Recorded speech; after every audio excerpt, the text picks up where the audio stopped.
Hey, Brad here. Doing a repair for a customer, James, over at Vintage Arcade Vault, sent in a Stargate board set.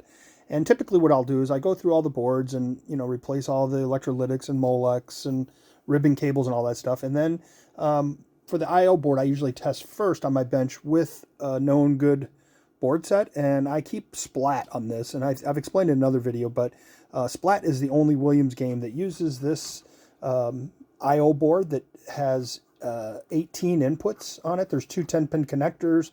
The first 10 pins, one is ground, and then the other 9 are inputs. And then same with the second one, it has a ground, and then 9 inputs. The ground is on the end here, which is empty in my test harness.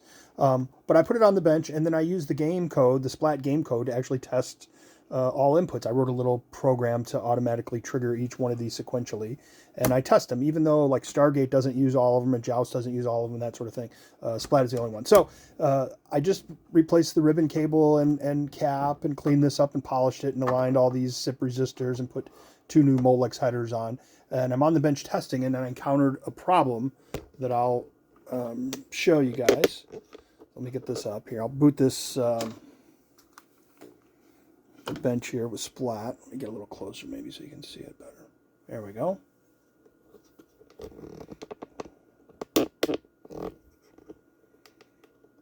So here it is on the Splat track screen, and I'll drop into diagnostics here.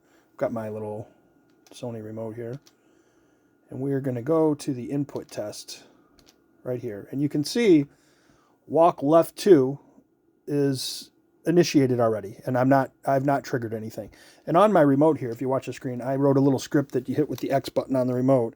When I hit that, it'll trigger each input sequentially. There's a little few second delay between each one, and then they all get initiated. And normally I do that, and then I'll count after the ones on the ROM board. So walk 2, 3, 4, 5, 6, 7, 8, 9, 10, 11, 12, 13, 14, 15, 16, 17, 18. That accounts for all of them, and then I can press the diamond button and I clear them all. Well, you can see here that walk left 2 is not clearing. So when we get the schematic out for the Splat I/O board, you can see here walk left 2 is right here. And if you follow that over, it goes over to IC7,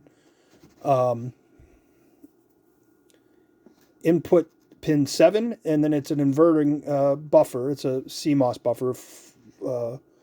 4049 is the number on it. So it comes in 7, out 6 inverted, right?